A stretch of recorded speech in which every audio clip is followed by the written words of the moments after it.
आज हमारे सामने एक सरकारी दस्तावेज है, द गज़ेट ऑफ इंडिया जी। लेकिन देखिए, ये सिर्फ एक दस्तावेज नहीं है।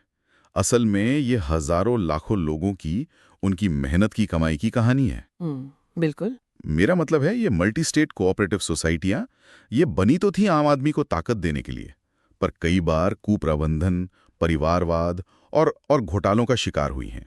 होती रही हैं, ये सच है। तो आज हम यही समझेंगे परत दर परत कि ये बहुराज्य सहकारी सोसाइटी संशोधन अधिनियम 2023 जो है, ये उन समस्याओं को ठीक करने की कोशिश कैसे करता है। क्या ये सिर्फ कुछ नए नियम हैं या ये इन सोसाइटियों के, आप कह सकते हैं, डीएनए को बदलने की कोशिश है? चलिए इसी सवाल से शुरू करते हैं। इस कानून में सबसे पहला और बड़ा हमला किस चीज पर है? देखिए, सबसे पहला और सबसे बड़ा हमला, जैसा आपने कहा, वो किया गया है उस जड़ पर जहां से कई समस्याएं शुरू होती हैं। यानी कि चुनाव। बिल्कुल, चुनाव। इस संशोधन का जो कोर आइडिया है वो है शासन, मतलब गवर्नेंस, और पारदर्शिता, ट्रांसपेरेंसी को ठीक करना। और इसकी शुरुआत होती है एक बहुत बड़े कदम से, सहकारी निर्वाचन प्राधिकरण, कोऑपरेटिव इलेक्शन अथॉरिटी। जी। चुनाव मतलब अब इन सोसाइटियों के चुनाव ये खुद नहीं कराएंगी? बिल्कुल नहीं। और यही तो सबसे बड़ा बदलाव है। अच्छा। अब तक क्या होता था कि सोसाइटियों के चुनाव का जिम्मा काफी हद तक उनके अपने बोर्ड पर ही होता था। हाँ, जिससे धांधली और पक्षपात की गुंजाइश बनी रहती थी। एग्जैक्टली। अब ये पूरी प्रक्रिया एक बाहरी, एक स्वतंत्र और केंद्रीय संस्था के हाथ में होगी, जिसे केंद्र सरकार बनाएगी। मतलब सत्ता का केंद्र ही बदल दिया गया है। ये तो बहुत बड़ा कदम है। तो इस अथॉरिटी का ढांचा कैसा होगा? क्या इसमें कोई भी बैठ सकता है? नहीं, यहाँ पर योग्यता के मानक बहुत ऊंचे रखे गए हैं, और इससे पता चलता है कि सरकार इसे कितनी गंभीरता से ले रही है। अच्छा। हम बहुत वरिष्ठ, बहुत अनुभवी सरकारी अधिकारियों की बात करें, जैसे अध्यक्ष या उपाध्यक्ष। इन पदों पर जॉइंट सेक्रेटरी या एडिशनल सेक्रेटरी रैंक के लोग होंगे। और इनका कार्यकाल भी वो 3 साल या 65 वर्ष की आयु तक, जो भी पहले हो, उतना ही रहेगा। तो मतलब एक छोटी 5 लोगों की हाई पावर कमेटी जो पूरे देश की इन हजारों सोसाइटियों के चुनाव देखेगी। जी। और इनके पास ताकत क्या होगी? सिर्फ निगरानी करने की या कुछ और भी? नहीं, निगरानी से कहीं ज्यादा। ये अथॉरिटी वोटर लिस्ट बनाने से लेकर चुनाव की तारीखें तय करने, चुनाव करवाने और उस पर पूरी नजर रखने तक A to Z सब कुछ हैंडल करेंगे। सब कुछ? संक्षेप में कहूं तो चुनाव से जुड़ा हर फैसला अब सोसाइटी के बोर्ड के हाथ से निकलकर इस स्वतंत्र प्राधिकरण के पास चला गया है। सीधा मकसद यही है कि चुनाव निष्पक्ष हो। ठीक है, एक स्वतंत्र प्राधिकरण चुनाव कराएगा। ये तो बहुत बढ़िया है। पर चुनाव के बाद जो बोर्ड बनता है, क्या उसके अंदर भी कोई बदलाव किया गया है? क्योंकि असली ताकत, असली खेल तो वहीं होता है। आपने बिल्कुल सही नस पकड़ी है। बोर्ड की संरचना को भी ज्यादा, आप कह सकते हैं, समावेशी और विशेषज्ञ बनाने की कोशिश हुई है। कैसे? पहली बात, बोर्ड में निदेशकों की अधिकतम संख्या 21 तय कर दी गई है, ताकि बोर्ड बहुत ज्यादा बड़े और बोझिल ना हो। और इसे समावेशी मतलब इंक्लूसिव वो कैसे बनाया गया है? इसमें आरक्षण का प्रावधान है। अब हर बोर्ड में कम से कम एक सदस्य अनुसूचित जाति या जनजाति से और 2 महिला सदस्य होना अनिवार्य है। अच्छा। लेकिन जो इससे भी ज्यादा दिलचस्प है वो है विशेषज्ञों को शामिल करने का नियम। विशेषज्ञों को? हाँ, बोर्ड अपने 21 निदेशकों के अलावा 2 अतिरिक्त सदस्यों को कोऑप्ट कर सकता है। कोऑप्ट, इसे आसान भाषा में कैसे समझें?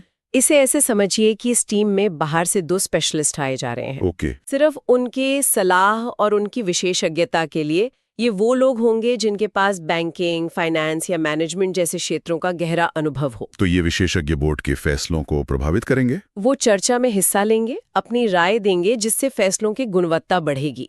लेकिन एक बहुत जरूरी शर्त है। क्या? इन कोऑप्टेड सदस्यों को सोसाइटी के अध्यक्ष या उपाध्यक्ष जैसे जो पदाधिकारी होते हैं, उनके चुनाव में वोट देने का अधिकार नहीं होगा। अच्छा। उनका काम बोर्ड को पेशेवर सलाह देना है, उसकी अंदरूनी राजनीति का हिस्सा बनना नहीं। और अगर कोई निदेशक, मतलब अगर कोई नियमों को ताक पर रख दे तो?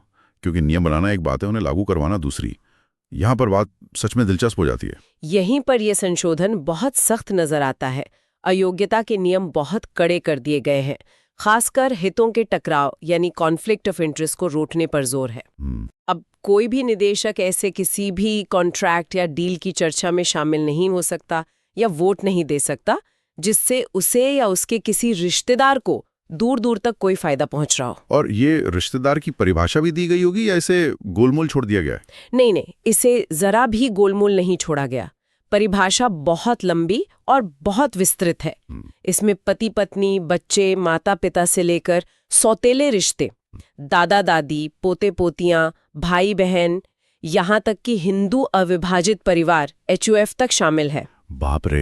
लेकिन इसका सार एक लाइन में है, अगर किसी फैसले से आपके या आपके किसी रिश्तेदार के बिजनेस को कोई भी फायदा हो सकता है तो आप उस फैसले से बाहर रहेंगे।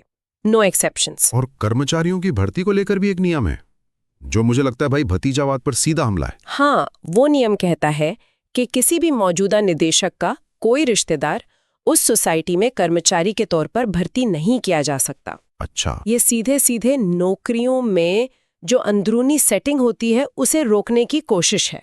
इसके अलावा एक और नियम है जो जवाबदेही तय करता है। अगर किसी सोसाइटी का बोर्ड खराब प्रदर्शन की वजह से भंग मतलब सुपरसीड किया जाता है, तो उस बोर्ड का कोई भी सदस्य अगले 5 साल तक किसी दूसरी मल्टी स्टेट कोऑपरेटिव सोसाइटी का डायरेक्टर नहीं बन सकता। तो ये एक तरह का ब्लैकलिस्ट करने जैसा हो गया, बुरे प्रदर्शन की सजा। बिल्कुल। ये एक संदेश है कि बोर्ड में होना सिर्फ एक पद नहीं है, एक जिम्मेदारी है। अगर आप नाकाम रहते हैं तो आपको सिस्टम से कुछ समय के लिए बाहर कर दिया जाएगा। तो चुनाव और बोर्ड की संरचना को ज्यादा मजबूत और जवाबदेह बनाया जा रहा है, ठीक है। लेकिन एक अच्छी तरह से चलाया जा रहा बोर्ड भी किस काम का, अगर वो अपने सदस्यों के पैसे की रक्षा ही ना कर पाए?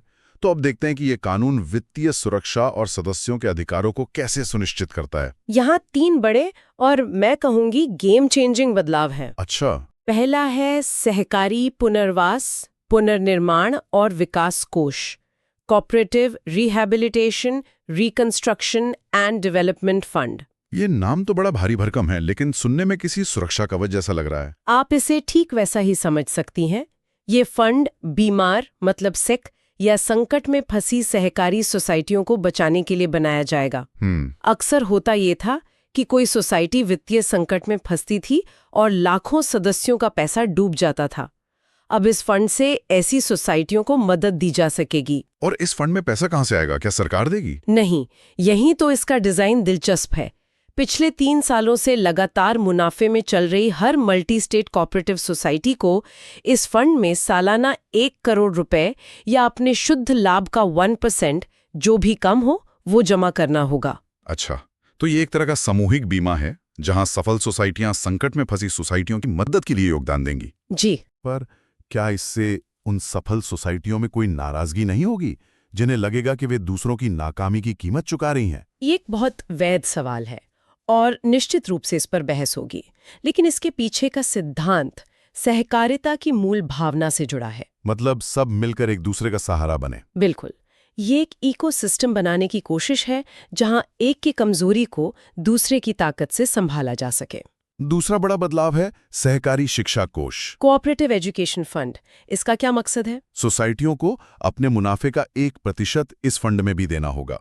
इसका इस्तेमाल सदस्यों और कर्मचारियों को सहकारी सिद्धांतों की ट्रेनिंग देने के लिए किया जाएगा। तो आंदोलन की जड़ों को वैचारिक रूप से मजबूत करना। सही कहा। ये तो अच्छी बात है।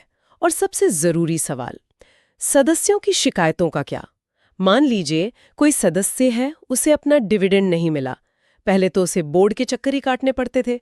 अब उसके पास क्या रास्ता है? अब उसके पास एक बहुत मजबूत रास्ता है जो सीधे सदस्य को ताकत देता है। सहकारी लोकपाल, कोऑपरेटिव ओम्बड्समैन। लोकताल। जी, इसकी नियुक्ति होगी। इससे आप कोऑपरेटिव के लिए एक तरह का कंज्यूमर कोर्ट समझ सकती हैं।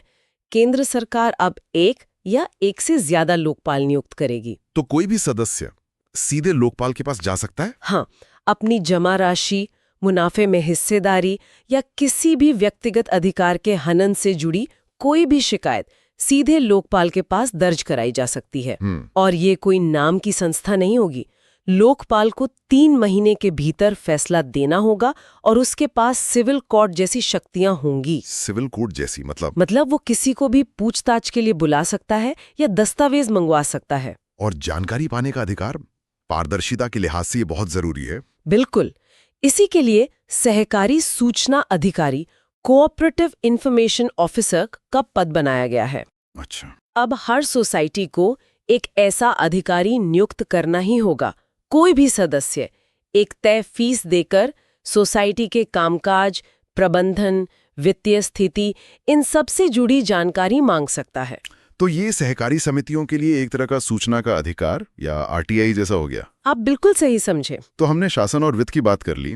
इन सोसाइटियों के रोजमर्रा के कामकाज, मतलब डे टू डे ऑपरेशंस में भी क्या कुछ बदला है? क्या उन्हें आधुनिक बनाने की कोई कोशिश है? हाँ, टेक्नोलॉजी को अपनाने की तरफ एक बहुत स्पष्ट झुकाव दिखता है। सबसे बड़ा बदलाव है इलेक्ट्रॉनिक फाइलिंग। Electronic filing? जी, सरकार अब ये अनिवार्य कर सकती है कि सभी तरह के आवेदन, रिटर्न, खाते और दूसरे दस्तावेज कागज पर नहीं बल्कि इलेक्ट्रॉनिक रूप में ही फाइल किए जाएं। इससे तो पूरी प्रक्रिया बहुत तेज और पारदर्शी हो जाएगी। कागजी कार्रवाई का झंझट खत्म। निश्चित रूप से ये पूरी व्यवस्था को डिजिटल और ज्यादा कुशल बनाने की दिशा में एक बड़ा कदम है। इससे चीजों पर नजर रखना भी आसान होगा। इसी दिशा में एक छोटा लेकिन महत्वपूर्ण बदलाव है। अब सोसाइटी के आधिकारिक पते में ईमेल पते को भी कानूनी रूप से शामिल किया गया है, जो आज के डिजिटल युग की एक जरूरत है। और अगर कोई इन सब नियमों का पालन ना करे तो क्या सिर्फ डांट डपट कर छोड़ दिया जाएगा? नहीं, अब सजा के प्रावधान भी बहुत सख्त कर दिए गए हैं। अच्छा। दंड और जुर्माने की राशि को काफी बढ़ा दिया गया है।